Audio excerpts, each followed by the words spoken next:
Baik Bapak Ibu, karena waktunya terbatas, saya lanjut dengan presentasi saya sedikit saja. Tampil nggih? Apa? Proses sudah. Oh, sudah nggih. Sudah. Jadi saya akan mensosialisasikan RPP berdiferensiasi dan KSE di MGMP IPA Kota Malang. KSE itu kompetensi sosial emosional.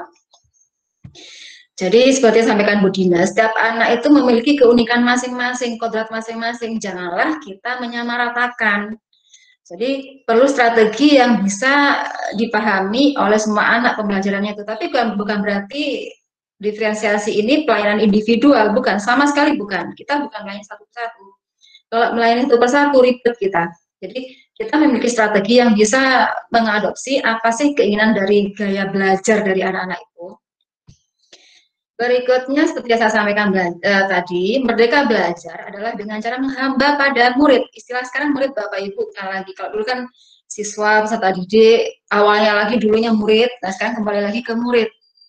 Bagaimana cara menghamba ke murid, atau bagaimana cara melayani anak melalui pembelajaran berdiferensiasi tadi. Kenapa? Karena siswa berbeda, dan siswa itu dinamis. Tidak ada yang diam, statis, mereka dinamis. Langkah pertama dalam menentukan tujuan. Tujuannya ini sama dengan tujuan kita yang ABCD itu ya, audience, behavior, kemudian condition, sama degree, itu sama. Jadi tidak sulit kok, sebenarnya tidak sulit penggerak, dan FPP-nya tidak sulit. Kita sudah melaksanakan semuanya, cuma pelabelannya saja yang mungkin ditekankan di sini. Kemudian memetakan kebutuhan belajar. Bagaimana mereka, siapkah mereka kesiapannya, bagaimana seandainya waktu daring, apakah terdukung oleh kapasitas paket data yang mencukupi dan sebagainya, apakah lingkungan belajarnya tidak rame, tetangganya dan sebagainya, perlu kita tahu. Jadi kita harus tahu sampai sejauh itu. Oke. Kemudian minatnya bagaimana, apa yang dia sukai. Jadi kalau kita tahu minatnya anak-anak, kita bisa memilih topik yang akan kita ajarkan.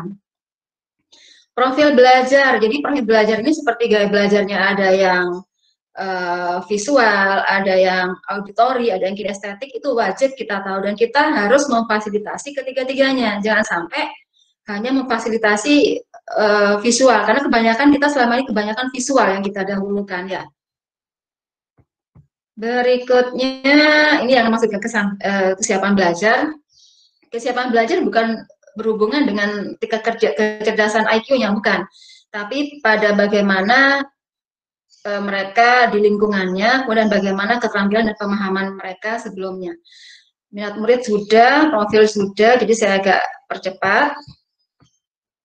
Langkah kedua, menentukan strategi dan alat penilaian. Nah, ini sudah masuk ke diferensiasi prosesnya dan produknya. Diferensiasinya adalah ada konten, proses, produk. Apa itu konten, proses, dan produk? Jadi seperti ini. Diferensiasi konten itu isinya tentang materi, penyajiannya dalam bentuk video, bacaan, gambar, kita siapkan semuanya.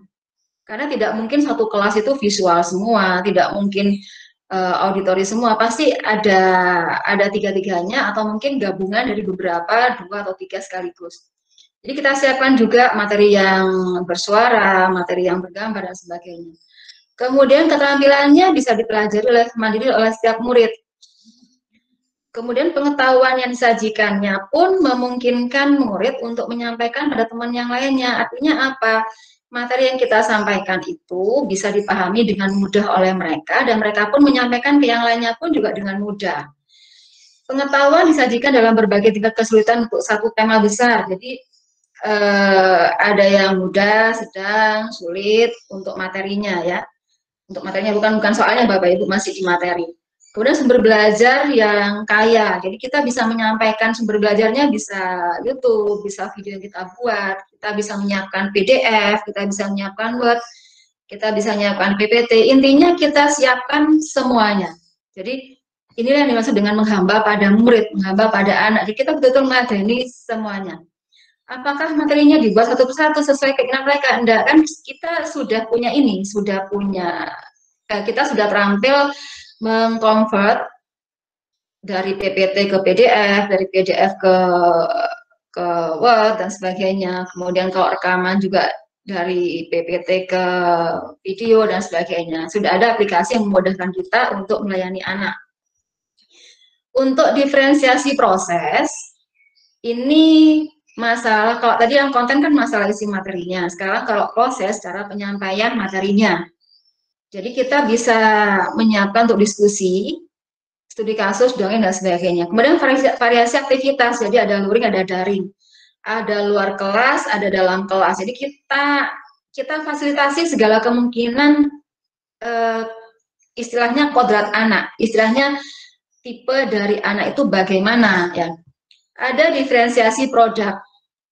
Nah, untuk produk ini saya cerita sedikit. Saya sudah menerapkan di ini bioteknologi konvensional. Saya bebaskan anak-anak pertama memilih produk yang mereka inginkan. Ada yang milih tape, ada yang pembuatan yogurt, ada yang tempe, ada yang kemarin apalagi donat dan sebagainya. Lalu proses pengumpulannya pun saya bebaskan. Kalau tahun kemarin saya minta anak-anak mengumpulkan dalam PPT semua, dalam bentuk PPT, cara kerja, prosesnya dan sebagainya. Nah, sekarang saya bebaskan. Kalian boleh dalam bentuk suara di video. Kalian boleh dalam bentuk picture yang digabung-gabung di kolase, tapi dikasih penjelasan. Kalian boleh sampai ada yang buat TikTok. Jadi TikTok pengumpulan produk bioteknologi konvensional. Perlunya apa? Cuma tape memang. Ada lagi anak yang mengumpulkan karena dia kinestetik. Karena dia kinestetik, dia ke pasar sendiri. Bukan ibunya yang ke pasar, dia ke pasar menggunakan seragam, dia rekam, dia ngomong, saya ke pasar, saya beli ini, jadi di shoot sama dia, direkam. Jadi tipe kinestetik itu tidak bisa hanya duduk membaca dan mengerjakan, itu tidak bisa. Jadi dia dari proses awal dia laporkan sampai segitunya. Ternyata setelah selesai produknya anak betul-betul bervariasi. Jadi tipe yang kinestetik itu hanya ngomong, tidak ada tulisan satu huruf pun, kecuali hanya nama saja. Selama proses, dia hanya menyebutkan secara lisan. Kenapa seperti ini? Karena mungkin bagi anak yang kinestetik, ngetik itu stres. Nulis itu stres bagi dia, sehingga kita memfasilitasinya.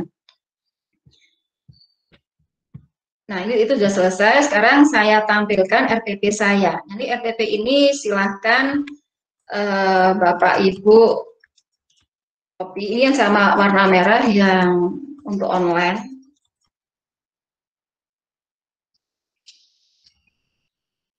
Ini. Jadi di RPP ini selain sama sebenarnya dengan RPP sebelumnya. Cuma masalah pelabelannya saja yang perlu ditambahi. Tujuannya tetap ABCD ya, seperti itu. Kemudian modelnya sama, ada 5M, ada 4C. Kalau mau tambah PPK sama literasi yang 6 literasi itu silakan, literasi sains, numerik dan silakan. Tergantung permintaan mungkin pengawas atau bagaimana ya.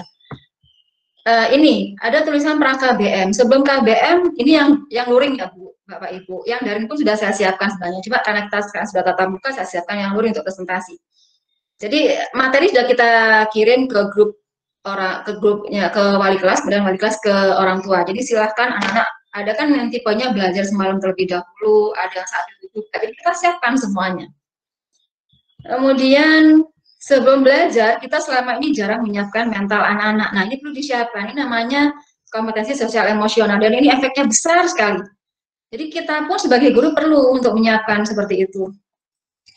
Kemudian ini yang kita langsung fokus ke ini saja ya, karena waktunya terbatas, tentang diferensiasi konten dan proses. Nah, di materi untuk stimulus pun saya siapkan tayangan untuk ini untuk materi hemat energi, tindakan menghemat energi. Saya siapkan dalam bentuk gambar, saya siapkan dalam bentuk video. Kemudian di gambar itu pun saya siapkan ada suaranya. Jadi sebenarnya materinya bisa sama, tapi kita penyajiannya bisa beda-beda.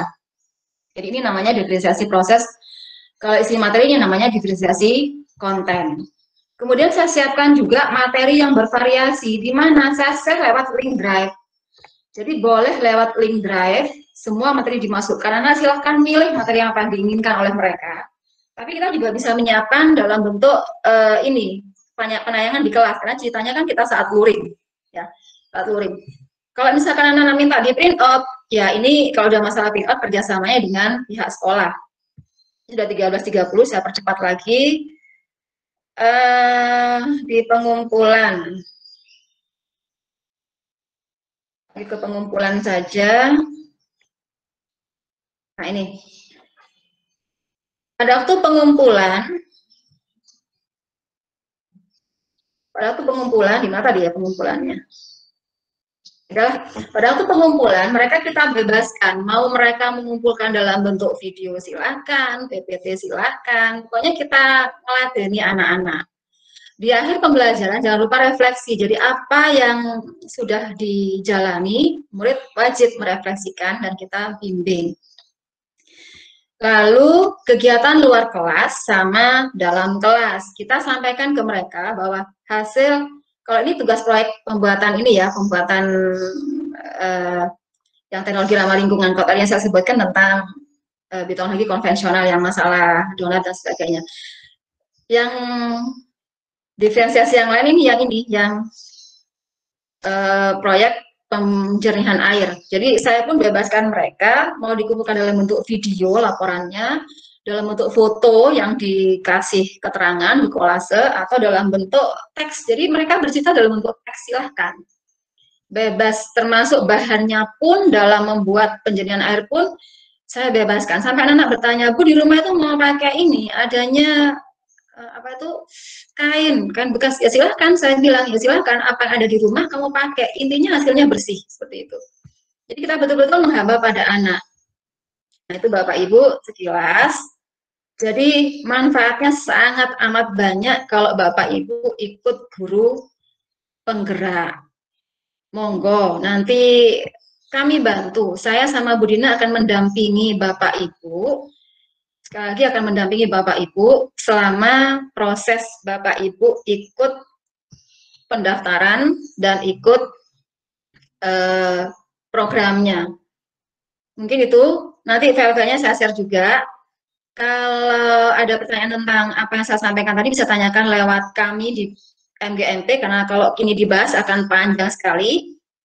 Kita, dan boleh via telepon tanya ke kami, kalau misalkan sungkan lewat grup MGMP terbaca yang lain, ya silahkan. Intinya saya ingin guru IPA, teman-teman saya yang tercinta ini banyak masuk di penggerak, sehingga akan merubah mindset kita. Kalau kita sudah berubah mindsetnya, itu insya Allah ke anak-anak itu gampang sekali.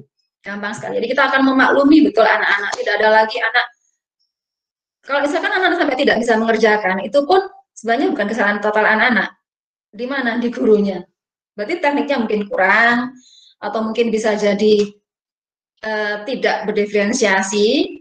Jadi betul-betul anak itu sebagai subjek, kita yang melayani seperti itu. Itu tuh aja Bu Sofi. Apakah lanjut ke ini Bu Sofi, ke program kerjaan GMP? Sudah selesai Bu Rahma untuk yang ini. Ya, saya anggap selesai saja, hanya sedikit saja untuk ini. Sekarang waktunya terbatas sampai jam 2 nanti. Teman-teman toh ya, jam kerja sampai jam 2 nanti. Oke, dulu saya pindah sesi dulu ya Bu Rahma. Terima kasih Bu Rahma dan Bu Dina atas ilmunya yang sudah berbagi tentang guru penggerak. Semoga nanti kami bisa terinspirasi untuk mengikuti program guru penggerak.